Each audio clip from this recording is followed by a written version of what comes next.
المرسلين وعلى آله وصحبه أجمعين. Assalamualaikum warahmatullahi wabarakatuh. Saya ditugaskan dalam Transfer Bahasa Malaysia. Jadi saya amat muliakan dan saya kasih pengurus utama bagi syarikat NS Corporation Sdn Bhd tak lain tak bukan yang berbahagia Datuk Haji Abdul Malik bin Khatib S3. Yang keduanya yang sangat saya kasih dan hormati Datuk Haji Anwar, sahabat-sahabat para asatizah yang berada, para Bifur Rahman, para jemaah lelaki dan perempuan, dan yang sangat dimuliakan mudir Madrasah Ta'if Islamic Education Foundation kerana Syekh Azmi, sangat dimuliakan Syekh Azmi di atas keizinan kita bersama dapat berkumpul dalam madrasah yang sungguh indah ini. Alhamdulillah, syukur kepada Allah Subhanahu Wa Taala.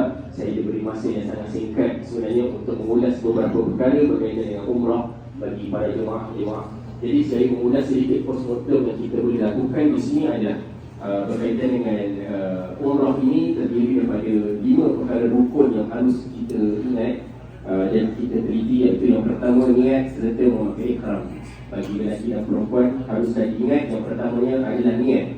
Niat itu bukan bermula daripada masjid, tapi kita bermula di tempat yang mikat yang kita akan pergi, iaitu mikat Manazil. Yang keduanya yang keduanya adalah kita melakukan tawaf 7. Ada semalam saya tengok jemaah melakukan 6, cukup dia kata. 6 cukup sempurna saya punya umrah. Saya tepuk lagi sebenarnya. Yang ketiga, ada jemaah yang rukun yang ketiga adalah sa'i. Ada jemaah yang tak buat sa'i, dia terus tahallul. Jadi dia kata sempurna rukunnya. Dan seterusnya baru kita bercukur dan tertib. Jadi ada 5 rukun yang haruslah kita ingat. Bila kita bermula niat itu bermakna kita telah bermula untuk melaksanakan ibadah umrah tanpa tercicir maupun disengajakan atau tidak disengajakan. Hukum umrah tidak sah, tapi bagi yang gagal melakukan dengan sempurna perlu dibayar dam. Soal dam tu saya tak boleh nak ulas kat sini, mungkin kita boleh personal apa mistik yang berlaku pada setiap jemaah. Dan pastikan yang terakhirnya, selepas yang kelima itu tertib, kita harus postmortem kita punya ibadah umrah. Sama ada ibadah umrah kita ini sempurna atau tidak, lengkap atau tidak, dan kita kena pastikan segala perkara telah diikuti dengan baik.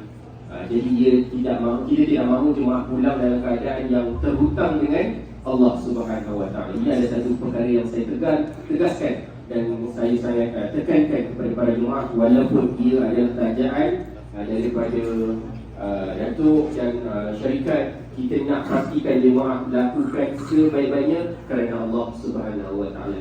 InsyaAllah yang seterusnya, InsyaAllah kejap lagi kita akan going to Miqat Qanul Manazil. Pastikan jemaah mengingati proses yang pertama, yang mula-mula kita buat umrah tu untuk diri sendiri, dan untuk yang kedua kita kena pastikan umrah kita yang kali ini benar-benar mantap. Faham? Faham tu? Boleh jelas? Kita tidak mahu jemaah ambil culas ataupun ambil sambil lewa dengan berkaitan dengan hukum Allah Subhanahu Wa Taala ini.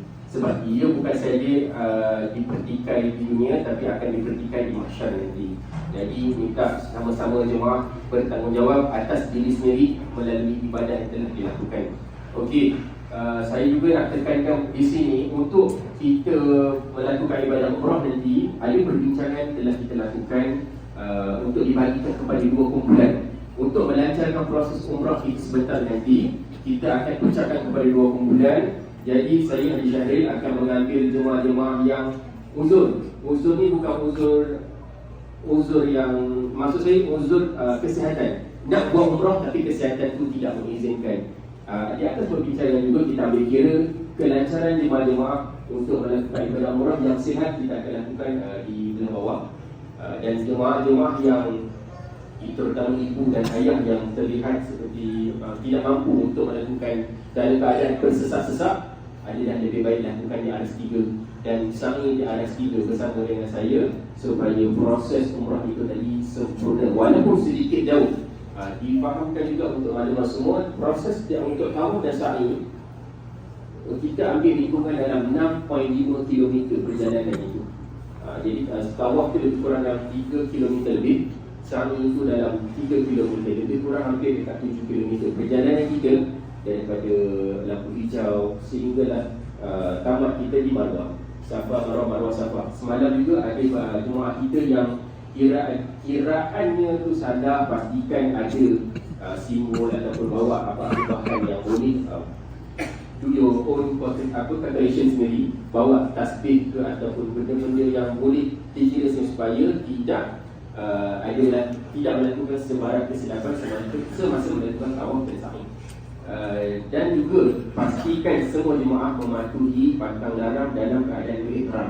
Sebentar lagi selepas kita berniat bermiqat, berniat di tempat yang kita nak tuju, bermaknanya kita kena pastikan segala pantang larang itu diikuti.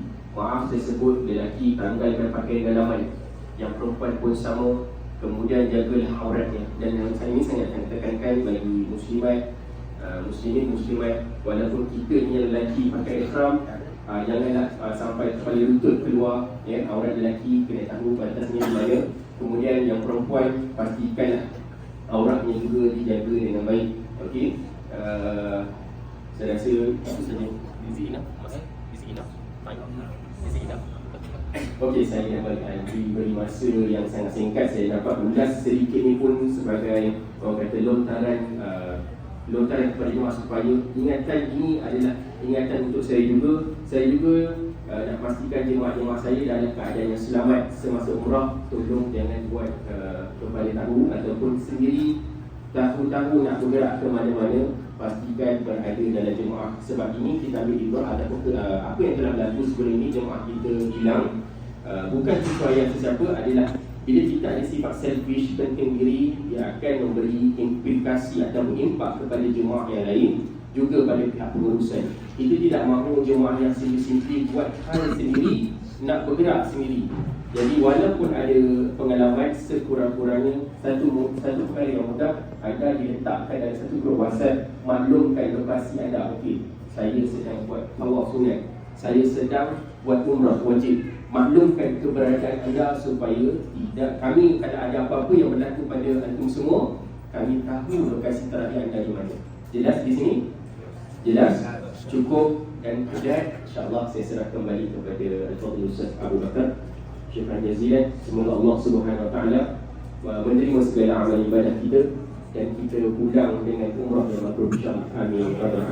Dan akhirnya saya juga saya selaku jemputan di bawah MS Corporation, saya juga mengambil kesempatan ini untuk rakamkan ribuan terima kasih kepada Al-Fadhil dan kepada yang berbahagia Datuk Abdul Malik, Datuk Haji Abdul Malik, kerana memberi kesempatan kepada saya dan semua para jemaah di atas peluang ini. Saya rasa ini peluang yang hadiah untuk saya sendiri. Saya cakap ia adalah satu anugerah yang sangat indah.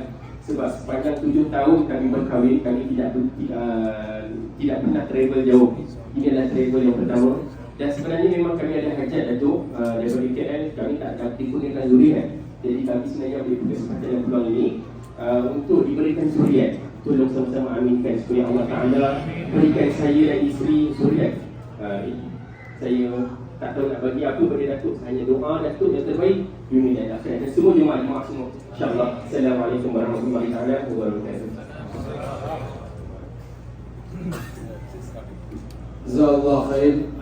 ஷேக் சஹீல் அவர்களுக்கும் இந்த இடத்துக்கு வந்திருக்கின்ற எல்லா ஹாஜிமார்கள் முத்தலிக்கும் எல்லோருக்கும் ஜஸாக்கல்லாஹு கைர். இந்த அமைப்புக்கு முன்னாக நின்று செயல்படக்கூடிய அல்-ஃபலாஹ் சர்வீஸ் ஷேக் அபூபக்கர் சித்திக் அவர்களுடைய ஊழியர்கள், அவர்கள் சேர்ந்திருப்பவர்களுக்கும் விசேஷமாக இந்த உம்ராவுடைய இந்த இபாதத்தை ஒரு மேம்பட செய்ய வேண்டும் என்று உழைத்த டாக்டர் மாலிக் அவர்களுக்கும் நான் நன்றியை தெரிவித்துக் கொள்கின்றேன். ஜஸாக்கல்லாஹு கைர். அவர்கள் மலேசியாவில், இந்தியாவில், பங்களாதேஷில் போன்ற எல்லா இடத்திலுமே இருக்கின்றவர்களை இந்த ஹரம் ஷரீஃபுக்கு வராதவர்களை வரவழைத்து ஹரம் ஷரீஃபில் அமல் செய்வதற்கு உதவுகிறார்கள். இன்ஷா அல்லாஹ் அவரிடத்தில் நான் வேண்டிக் கொள்வது, எதிர்காலத்தில் நீங்கள் ஸ்ரீலங்காவில் இருக்கின்றவர்களையும், அங்கே இருக்கின்ற ஆளுநர் உலமாக்கள், தாவாவில் ஈடுபட்ட வசதி குறைந்தவர்கள் இருக்கிறார்கள், அவர்களுக்கு நீங்கள் உதவிகளை செய்து இதை போன்று அவர்களை நீங்கள் கூட்டி வர வேண்டும் என்று நான் உங்களுக்கு பிரார்த்தனை செய்கிறேன். உங்களிடத்தில் ஒரு ரிக்வஸ்டாக ஒரு தலவாக நான் உங்களுக்கு ஏற்றுக் கொள்கின்றேன். அல்லாஹ் தஆலா உங்களை பொருந்திக் கொள்வானாக, உங்களுடைய அமல்களை பொருந்திக் கொள்வானாக, உங்களுடைய குடும்பத்தை பொருந்திக் கொள்வானாக, உங்களுடைய தொழிலை ஹலாலான முறையில் அபிவிருத்தி ஏற்படுத்தி தருவானாக. அன்னாருக்கு யாரெல்லாம் உதவிகளாக இருந்தார்களோ அவர்கள் எல்லோரையும் அல்லாஹ் சுப்ஹானஹு வ தஆலா பொருந்திக் கொள்வானாக. உங்கள் அனைவருக்கும் அல்லாஹ் தஆலா மக்ஃபிரத் வழங்குவானாக. உங்களுடைய அமல் இபாதத் அனைத்தையும் அல்லாஹ் ஏற்றுக்கொள்வானாக. உங்களுடைய பிரயாணத்தை இலகுவாக்குவானாக. அல்ஹம்துலில்லாஹி ரப்பில் ஆலமீன்.